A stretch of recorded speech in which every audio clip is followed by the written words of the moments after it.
মানে এটা আপনাদের এই হচ্ছে ঐতিহ্যগত ব্যবসা না? আপনার বাবা শুরু করছিল? এর প্রসেসটা কিভাবে করেন আপনারা? তিনটা ডিম না? এটা কি ফুল প্লেট নাকি হাফ প্লেট? এটা হিসাব ধরতে গেলে হাফের মধ্যে পড়ে, কারণ এখান থেকে 3টা 70 টাকা 100 টাকা। এটা কত টাকার প্যাকেট? এটা 100 টাকা। 70 টাকারটাই দুইটা ডিম। এটা আপনারা কত বছর যাবত ব্যবসাটা করতেছেন? আমার আর আমার বাবার বয়স মিলে প্রায় 45 বছর তো আছে।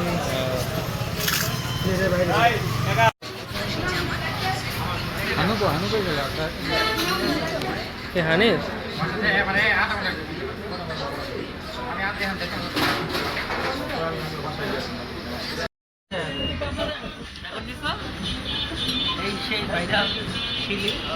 সিঁড়িটা দেখাও আনি চটপুরের চাচা তো ভাই সেই